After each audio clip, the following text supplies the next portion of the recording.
भगवान श्री कृष्ण ने बताया यह दो बातें अगर मनुष्य समझ जाए तो औलाद पर आई मृत्यु भी टल जाएगी। एक बार की बात है, भगवान श्री कृष्ण गोकुल में राजभवन में विश्राम कर रहे थे। तभी वहां पर सत्यभामा पहुंच जाती है। सत्यभामा को देखकर भगवान श्री कृष्ण कहते हैं, हे देवी, आइए, आपका स्वागत है। आज आपका किस प्रयोजन से आगमन हुआ है? तब सत्यभामा कहती है, हे प्रभु, मेरे मन में एक प्रश्न उठ रहा था, सो इसी के उत्तर को प्राप्त करने हेतु आई हूँ।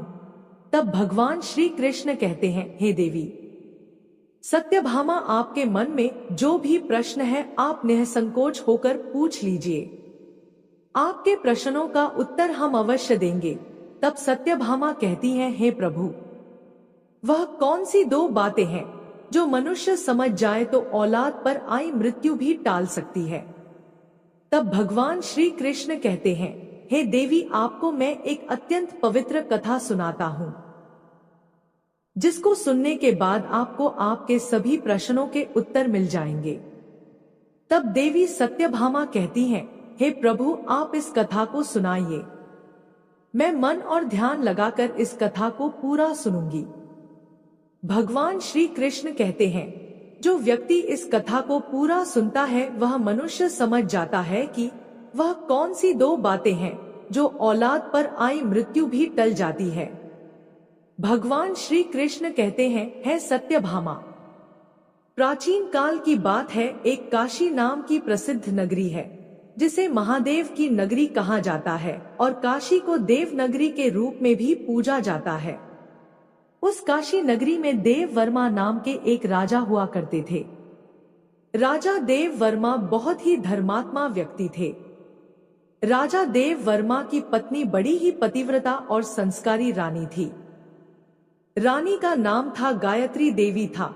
वह दोनों पति पत्नी भगवान भोले बाबा के बहुत बड़े भक्त थे। भगवान भोले बाबा की आराधना करने के लिए मंदिर में जाना उनका प्रतिदिन का काम था। राजा देव वर्मा धर्म पूर्वक अपने राज्य का संचालन कर रहा था।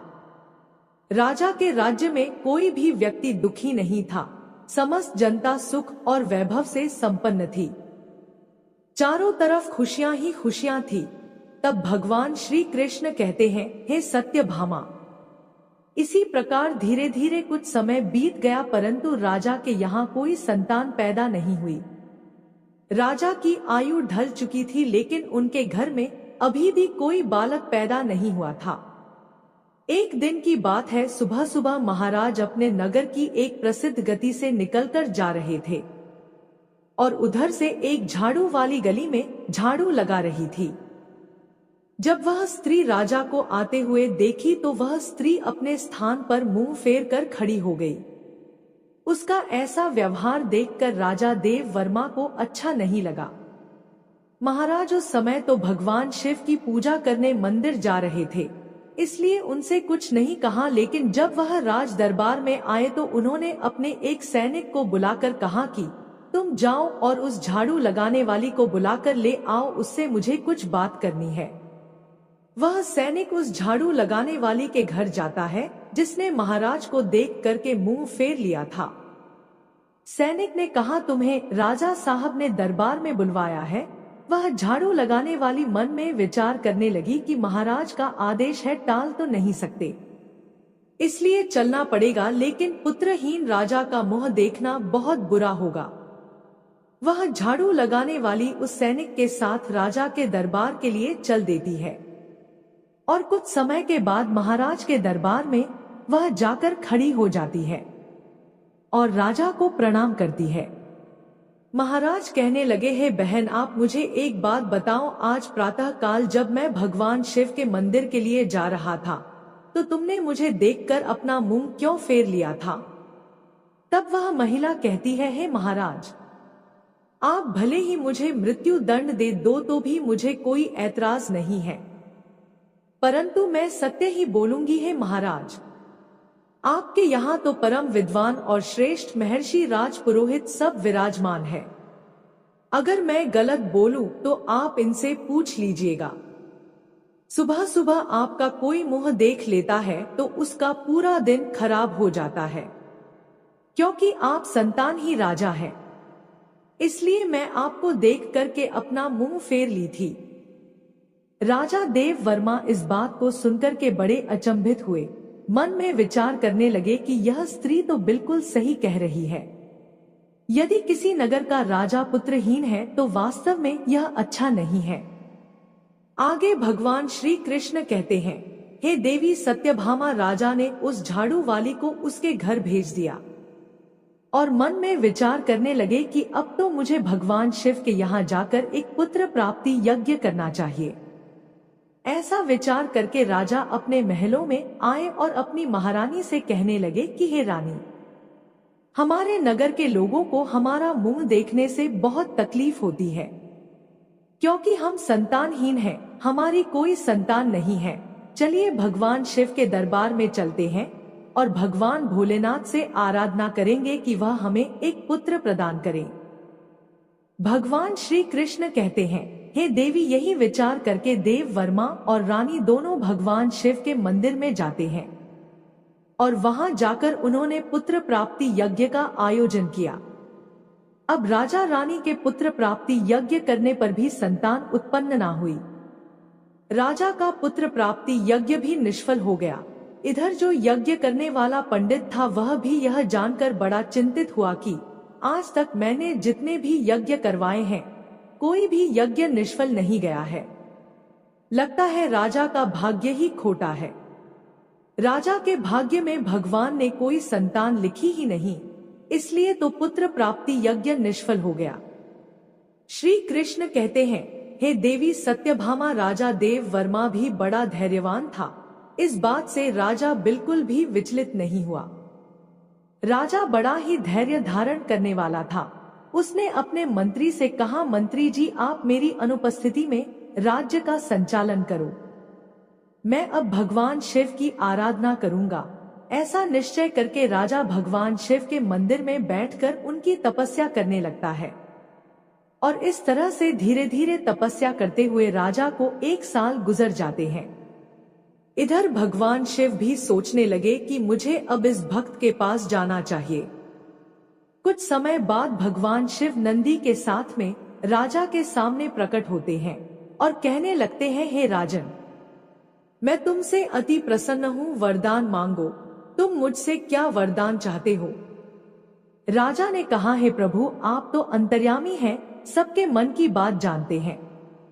राजा कहता है, हे प्रभु, जैसे हंस बिना सागर सूना है, कोयल के बिना जैसे बाग सूनी है, उसी प्रकार पुत्र बिना मेरा समस्त कुल सूना है। राजा की बात सुनकर भगवान शिव बोले, हे राजन, वैसे तो तुम्हारे भाग्य में 7 जन्मों तक कोई संतान नहीं है, परंतु तुमने मेरी आराधना की है, मैं इसीलिए तुम्हें एक पुत्र प्रदान कर रहा हूँ। लेकिन ध्यान रखना, उस पुत्र की आयु मात्र 25 वर्ष होगी। 25 वर्ष तक वह तुम्हें पुत्र का सुख देकर पुनः अपने स्थान को लौट जाएगा। राजा ने सोचा, चलो 25 वर्ष ही सही, कम से कम संतानहीन होने का कलंक तो मिट जाएगा। राजा ने कहा, जो भी हो प्रभु, आप मुझे पुत्र प्रदान कर दीजिए। दोस्तों, उसी समय भगवान भोले बाबा ने अपने एक गण को बुलाया और उससे कहा कि तुम जाओ, 25 साल के लिए इस राजा के पुत्र के रूप में जन्म ले लो। राजा मंदिर में से भगवान भोले बाबा का वरदान लेने के बाद वापस अपने महल में लौट जाता है और वह सूचना अपने राज पुरोहित और महारानी को सुनाता है कि भगवान भोले बाबा ने मुझे वरदान दे दिया है, अब हमारे घर में बहुत जल्द पुत्र प्राप्त हो जाएगा। भगवान श्री कृष्ण कहते हैं, हे देवी सत्यभामा, अब धीरे धीरे समय व्यतीत हुआ और भगवान भोले बाबा के वरदान के अनुसार रानी गायत्री देवी गर्भ धारण करती है। यह देखकर राजा के घर में खुशी की लहर दौड़ जाती है। राजा बहुत प्रसन्न होता है। समय के अनुसार भगवान भोले बाबा के उस महान गण ने राजा के पुत्र रूप में जन्म ले लिया। यह देखकर राजा और रानी बड़े प्रसन्न हुए। संपूर्ण काशी नगर में उत्सव मनाया गया कि महाराज के यहाँ पुत्र का जन्म हुआ है। संपूर्ण नगर में खुशियां मनाई गई।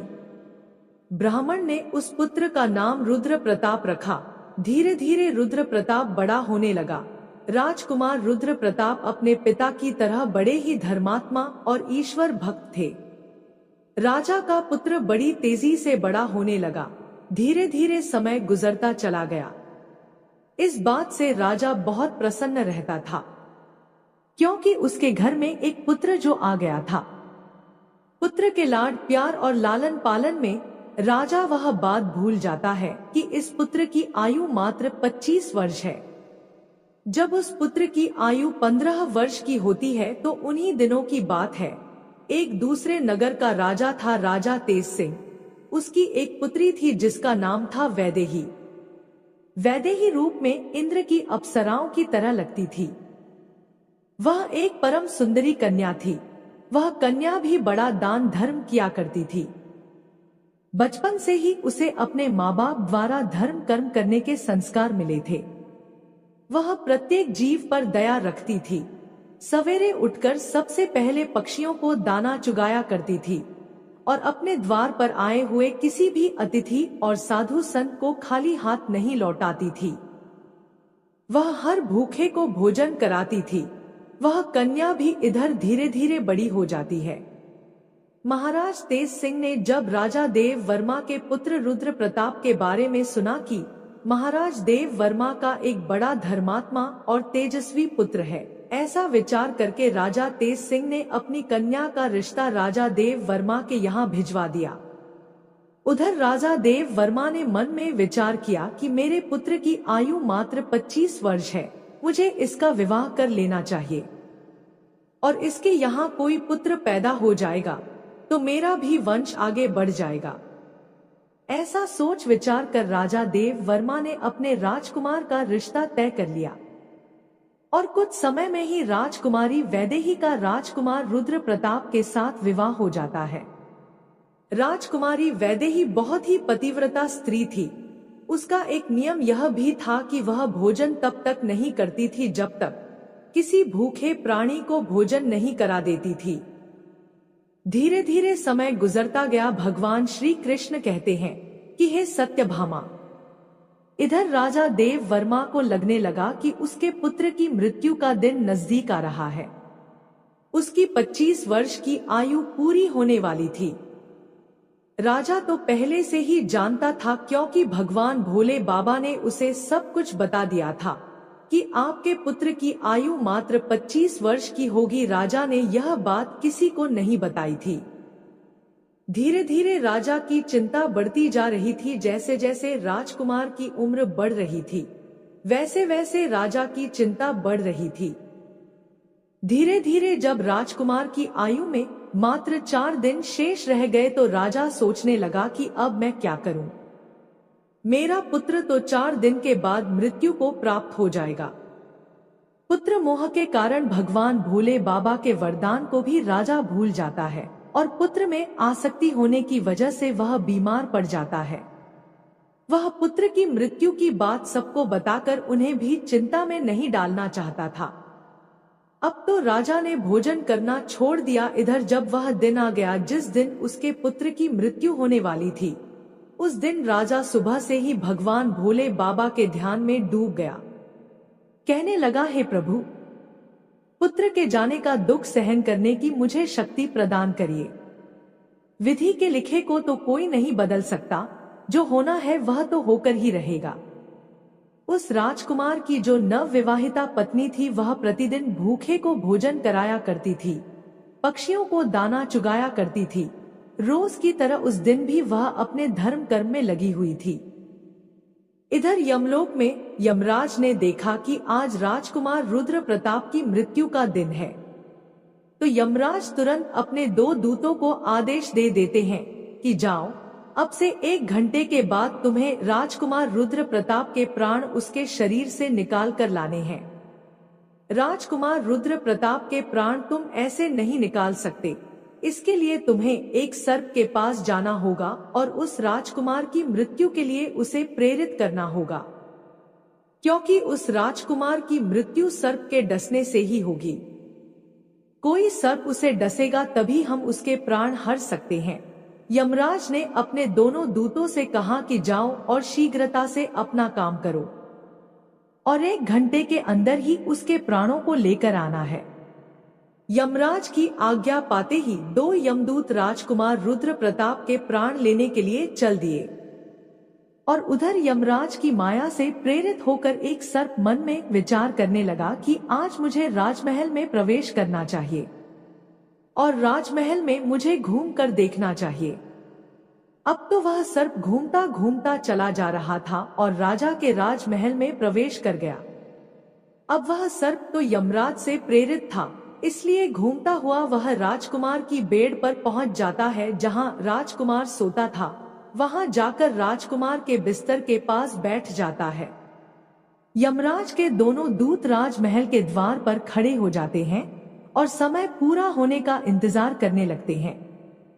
सोचते हैं कि 1 घंटे का समय कब खत्म होगा, कब यह नाग उस राजकुमार को डसेगा, तब हम उसके प्राणों को लेकर यम लोक जाएंगे। इस प्रकार यम के दूत विचार कर ही रहे होते हैं। तभी क्या होता है, किसी दूसरे एक गांव में एक गरीब व्यक्ति रहता था। उसकी एक पुत्री थी। उस पुत्री का विवाह उन्होंने समय पर कर दिया, परंतु उस पुत्री का जो पति था वह बहुत मदिरा पीता था और जुआ खेलना, वैश्यागमन करना उसका काम था।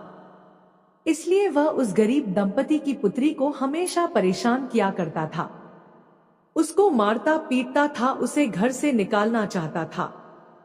उस गरीब दंपति की पुत्री वहां अपने पति के साथ कुछ समय तक रहती रही।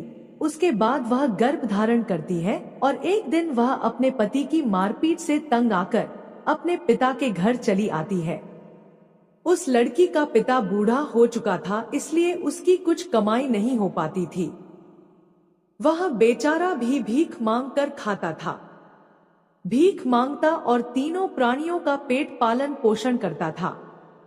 इधर जब 9 माह का समय पूरा हुआ तो उसकी पुत्री ने एक पुत्र को जन्म दिया और पुत्र को जन्म देने के बाद उसे बहुत तेज भूख लगी और भोजन की आवश्यकता पड़ी, क्योंकि जो प्रसव काल की भूख होती है वह बहुत तेज होती है।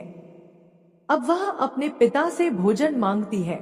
वह बेचारा गरीब ब्राह्मण भोजन लेने के लिए आसपास के गांव में चला जाता है, लेकिन उसके रोज रोज मांगने के कारण उसको लोग भीख भी नहीं देते हैं और उस गरीब को कोई भी खाने को भोजन नहीं देता है। उधर उस लड़की की भूख उसे बहुत बेचैन करती जा रही थी, तो वह लड़की अपने पिता से कहने लगी, पिताजी, मैं भूख के मारे मरी जा रही हूँ। बिना भोजन के 3 दिन हो चुके हैं। तुम्हें कुछ भीख में मिला हो तो मुझे खाने को दे दो, नहीं तो मैं मेरे बच्चे को ही खा जाऊंगी। तब वह बूढ़ा आदमी कहता है कि हे पुत्री, तुम इस पुत्र को मत खाना, मैं आज कोशिश करता हूँ। मैं अभी भोजन मांगने के लिए कहीं जाता हूँ, अगर कहीं से कुछ मिल जाता है तो मैं तुम्हें लाकर दे दूंगा। आज मैं काशी नगर में जाऊंगा, वहां के जो राजा है उनके द्वार पर जाकर उनसे कुछ मांगूंगा। यदि कुछ खाने को मिला तो मैं तुम्हें लाकर अवश्य दूंगा।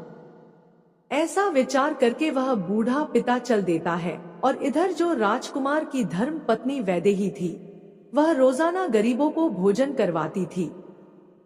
उस दिन महाराज तो बीमार पड़े थे, क्योंकि पुत्र मोह के कारण वह अपने कक्ष में पड़े हुए थे।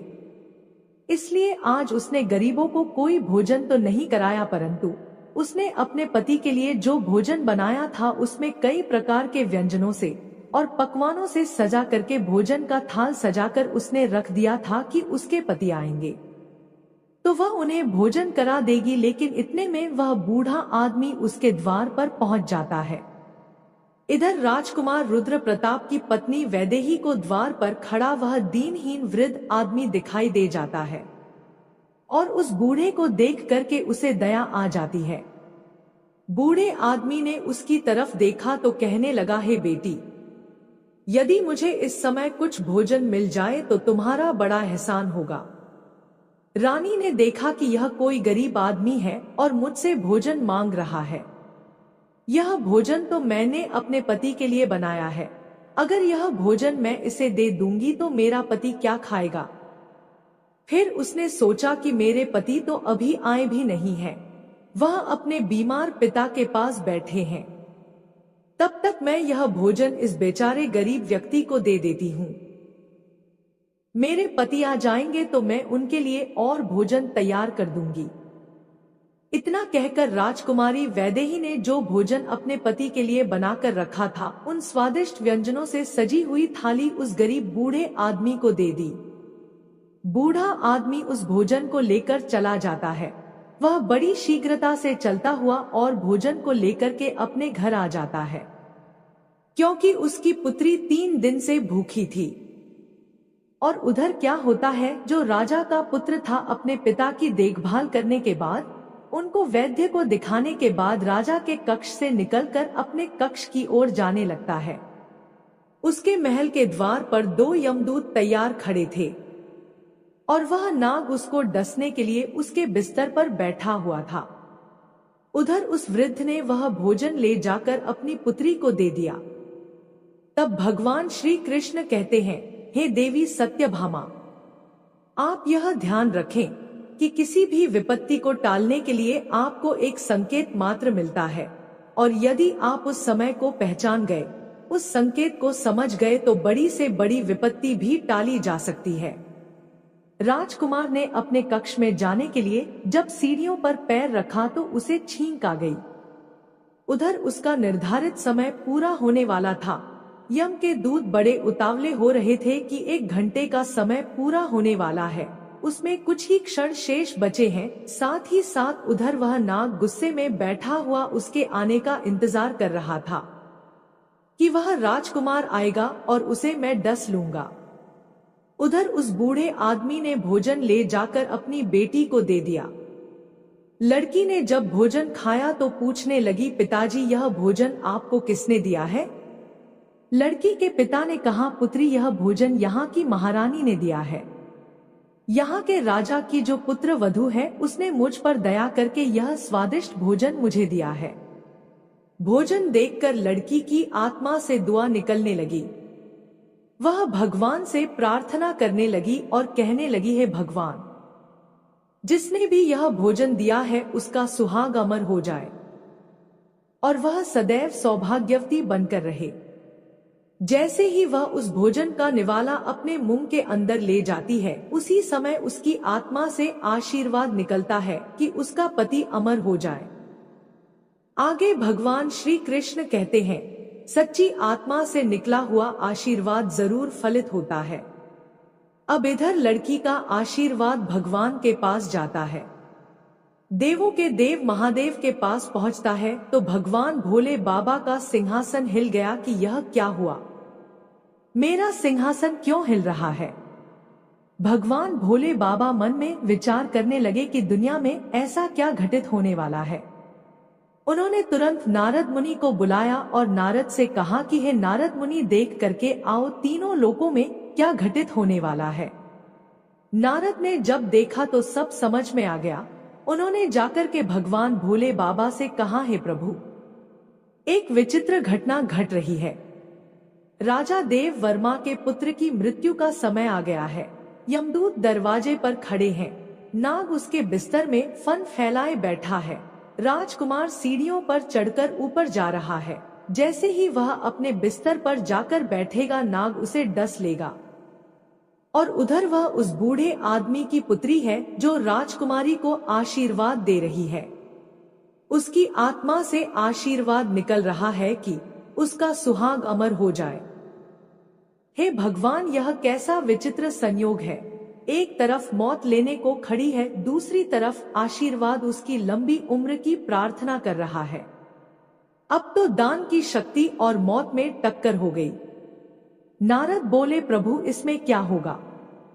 भगवान भोले बाबा बोले, जो विधाता ने निश्चित कर दिया है वही होगा, देखते रहिए सब अच्छा ही होगा। उसके बाद भगवान भोले बाबा वहां से अंतर्ध्यान हो जाते हैं। उधर वह राजकुमार सीढ़ियों पर चढ़कर अपने पलंग की ओर बढ़ रहा है। यम के दूत तैयार खड़े हुए हैं, देख रहे हैं कि अब हमारा काम बन गया। परंतु देखिए होनी का सहयोग, राजकुमार अपने बिस्तर पर जाकर बैठता है। उधर दान की शक्ति बीच में आकर खड़ी हो गई, जिसके कारण नाग बेहोश हो गया, उससे चला भी नहीं जा रहा था। उसमें आगे बढ़ने की शक्ति नहीं रही। नाग सोचने लगा कि मैं तो इस राजकुमार को डसने आया था, पर मुझसे तो अब चला भी नहीं जा रहा है। यह सब क्या हो रहा है? यह सब उस आशीर्वाद का प्रभाव था जो उस भूखी लड़की ने दिया था। भगवान श्री कृष्ण कहते हैं, हे देवी सत्यभामा, जब श्राप लग जाता है तो आशीर्वाद भी लगता है। राजकुमार और नाग के बीच में आशीर्वाद आकर खड़ा हो गया। राजकुमारी का दान मृत्यु को आगे नहीं बढ़ने दे रहा था। यमदूत उस दान की शक्ति से कहने लगे कि तुम यहाँ से लौट जाओ, हमें हमारा काम करने दो। हम इसके लेने आए हैं, इसके प्राण लेकर जाएंगे।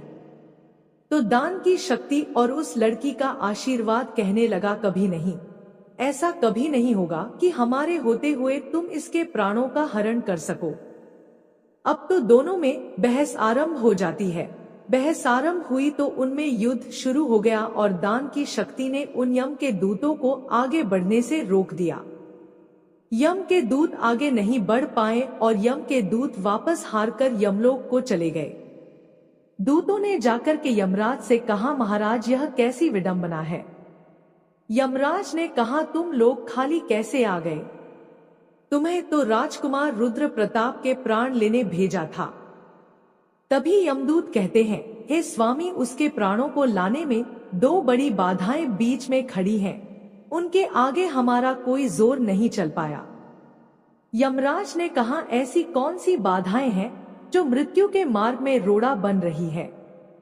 दोनों यमदूतों ने बताया, हे स्वामी, एक तो दान की शक्ति है, दूसरी आशीर्वाद की शक्ति। इतनी बात सुनकर यमराज बोले, हे दूतों, लगता है प्राण लाते लाते तुम लोग बूढ़े हो गए हो। मैं जाकर देखता हूँ कि कौन सी बाधा राजकुमार के प्राण लाने से रोकती है। फिर भगवान श्री कृष्ण कहते हैं, हे देवी सत्यभामा। फिर यमराज धरती लोक पर स्वयं ही आए। उधर भगवान भोले बाबा ने मन में सोचा कि अब मुझे इनमें समझौता कराना होगा। यमराज इनसे जीत नहीं पाएंगे और अगर यमराज हार गए तो यह प्रकृति के नियमों का उल्लंघन होगा। यमराज जब वहां उपस्थित हुए तो वहीं भगवान शिवजी भी प्रकट हो गए। यमराज ने भगवान भोले बाबा को देखा तो भगवान भोले बाबा को देख करके उनके चरणों में प्रणाम किया।